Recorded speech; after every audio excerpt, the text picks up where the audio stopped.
Hi all, I finally finished up an uber complex Star Wars diorama. The difficulty arises from the fact that the part of the AT-AT walker is underwater. And that means it's essential to have a totally transparent water surface so all the awesome details are visible. When making the sea, I used epoxy resin, and that's not an easy task. Before we begin, I want to share the results of a project I finished in the summer 2019. I had made a large Star Wars diorama which was intended to be part of the table. My work partners worked on the tabletop, and the process of integrating the diorama into the table turned out to be very challenging, and things didn't immediately work out. My coworkers filmed some of the process, so let's check it out!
What can I say? Now I've got all the experience.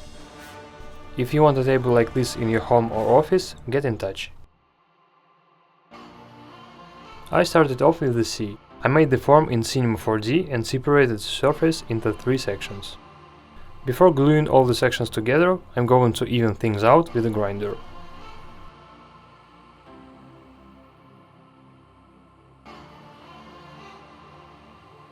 I glue the sections to the polymer that I use for 3D printing. I apply polymer to the facets with a brush and place a UV light for the polymerization. Now that we have a sea, we need the formwork so that we can make a silicone form later on.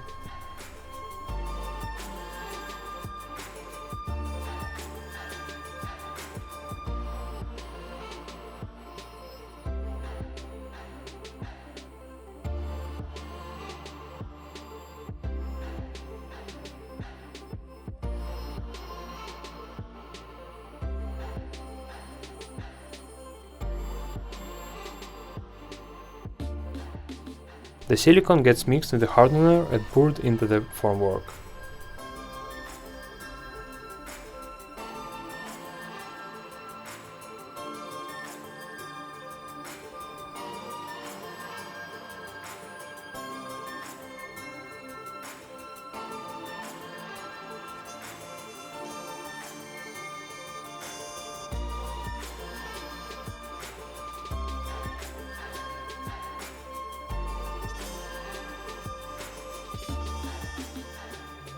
Now we will add a plaster to the silicone form.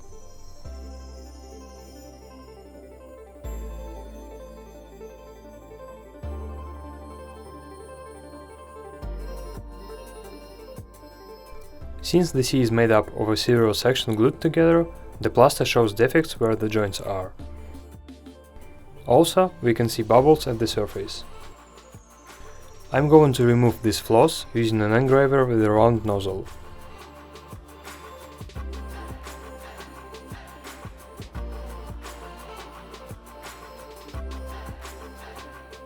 Now I can coat the entire plaster surface with putty.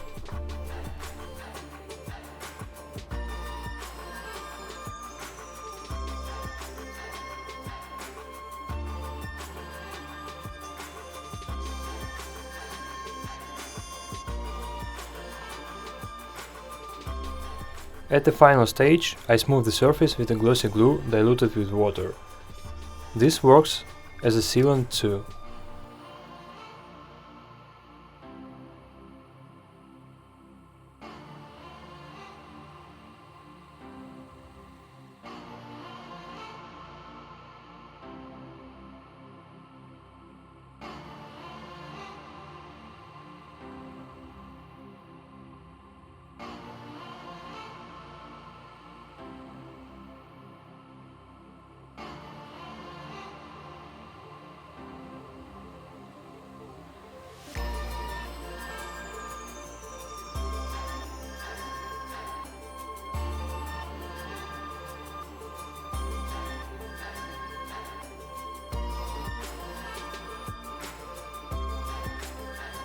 Now we need an auxiliary structure and another formwork, into which I'll pour silicone. Before adding silicone, I apply mold release agent to the surface.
The silicone has hardened and we can take out the form.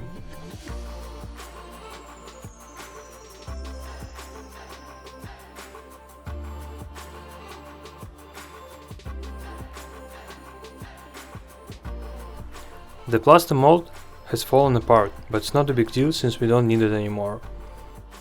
When making the 3D model of the sea, I prepared depressions for the AT&T walker, which are supposed to end up underneath the water. I'm attaching the walker sections to these depressions so they don't float up when I pour the resin. The resin will be poured in 2 layers. I'm mixing the components for the first layer.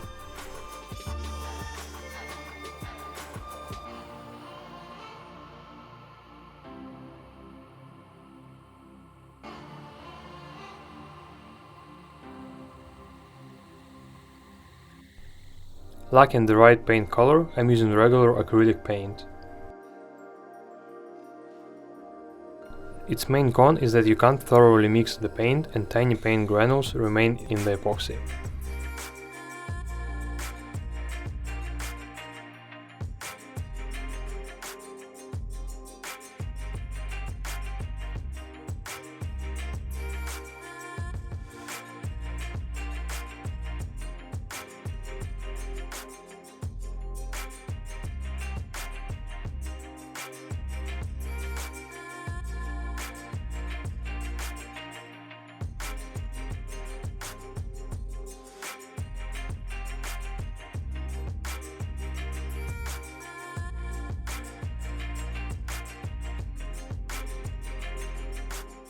The epoxy has hardened and we can take it out of the silicone mold.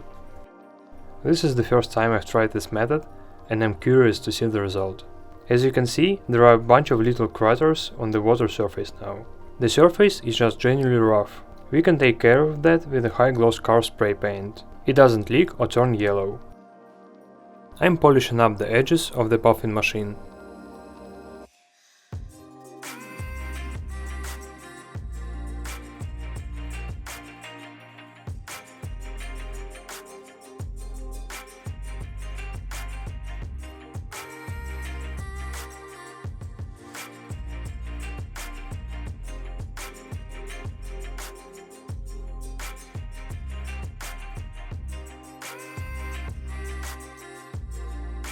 Let's set aside the sieve for now and switch over to piecing together the parts of the worker which will rise above the water. Since I couldn't find a complete model online, I put it together in pieces. I printed all the pieces on the 3D printer Anycubic and glued them with the same polymer. The glued sections can be cured with a UV light.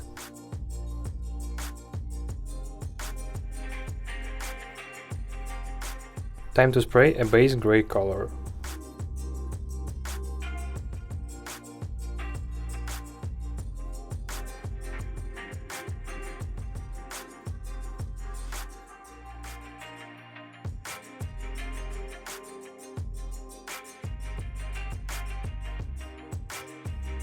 Engine compartments are painted with metallic color.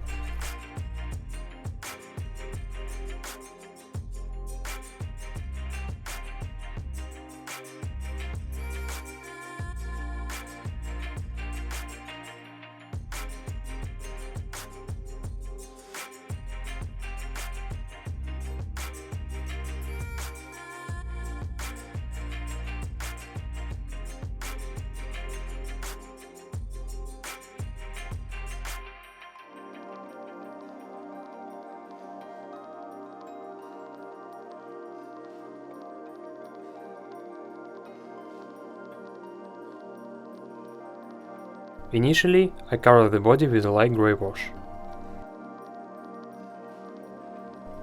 The visual effect is that of fine dirt. It's also a good way of emphasizing all the seams.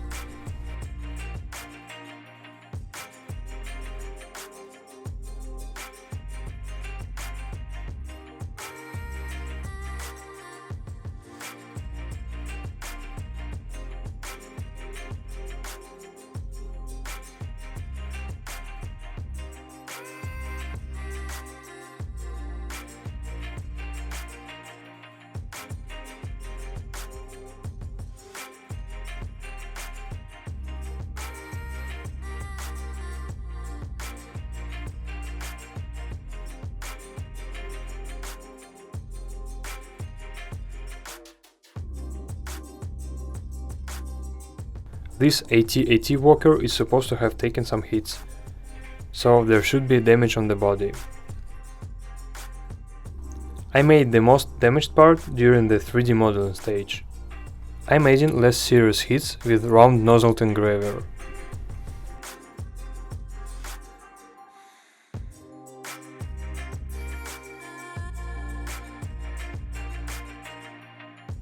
It's looking like some pretty realistic shot damage since the polymer body breaks easily with an engraver. I'm going to add some plastic putty to the openings.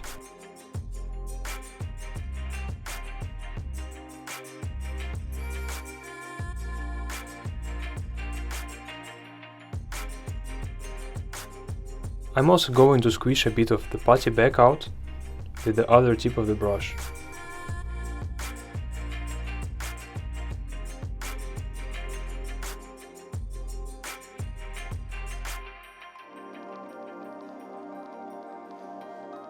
I'll imitate soot and burn marks with a dry pigment.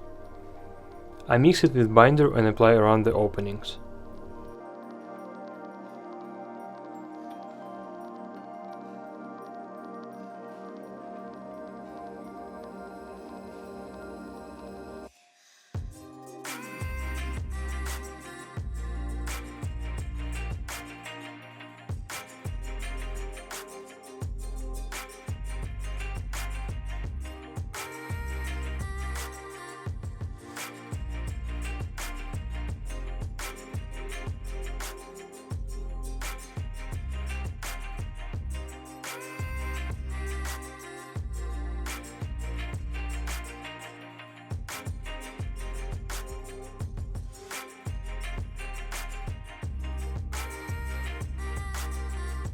The body should have some dry leaks.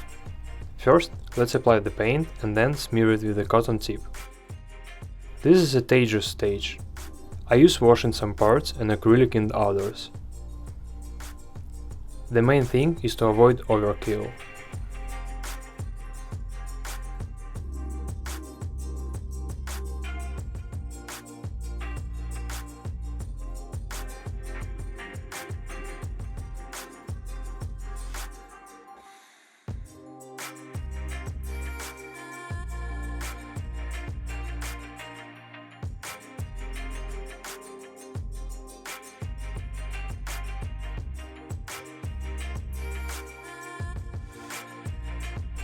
I use a dry brush dipped in acrylic matte aluminum paint to touch up short holes. This makes it look even more like metal, and the openings acquire extra volume.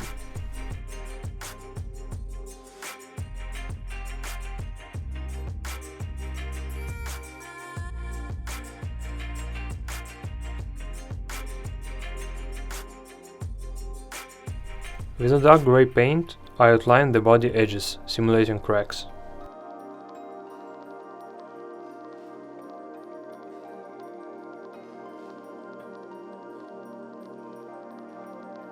If you use a sponge instead of brush, you get some sweet effects.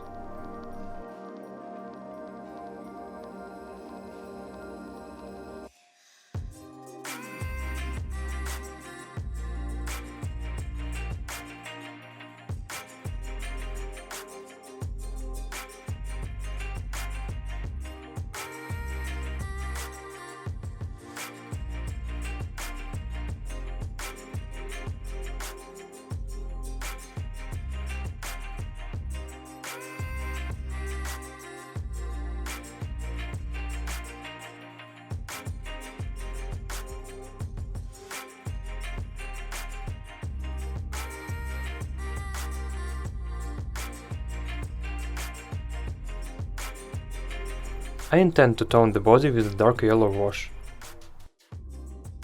This makes it look like accumulated seaweed and dust. Before the paint dries, it's fairly bright, but then it will become much more pale.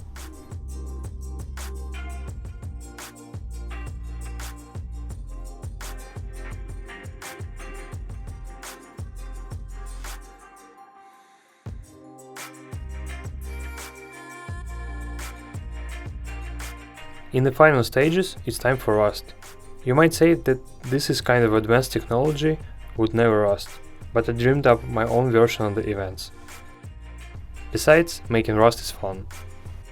Rust can be simulated with a wash. It's bright, but only until it dries. I will touch it up after it dries.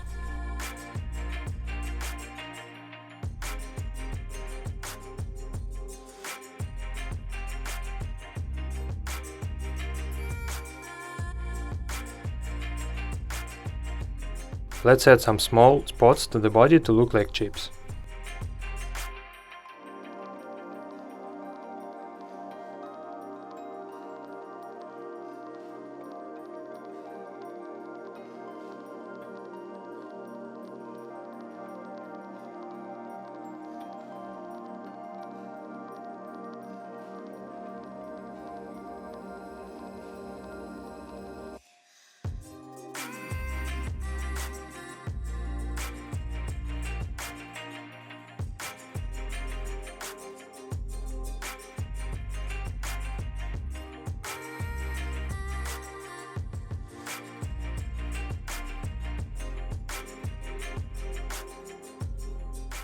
Now I'm fixing the engine compartment lid, and it's also been beat up. Now it's time to put this section of walker into the sea surface. I'm gluing it onto the moment gel.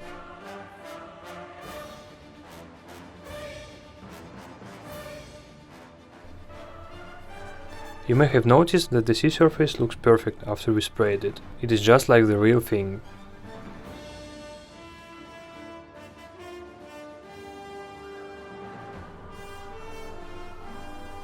All we have left to do is add a bit of foam near the body, and I think I'll add a few water splashes.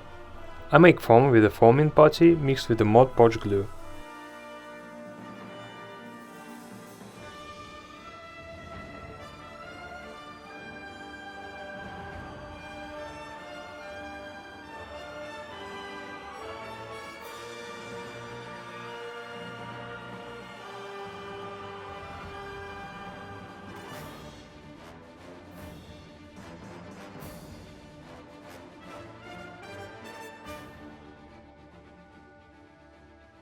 The walker fits into the water really well, but its body should look damp, not dry.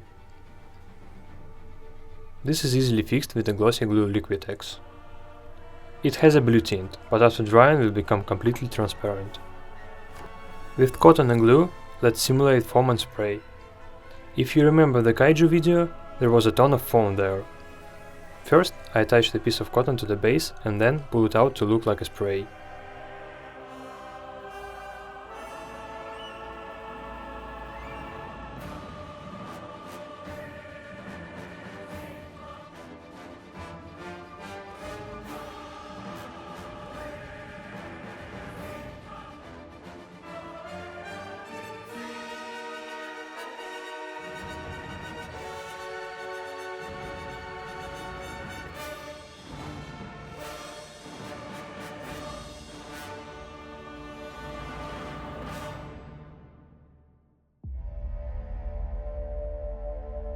Let's glue the model to the frame onto the epoxy. Everything looks phenomenal, even though it was my first shot.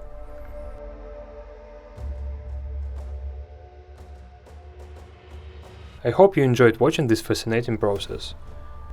Goodbye, see you next time!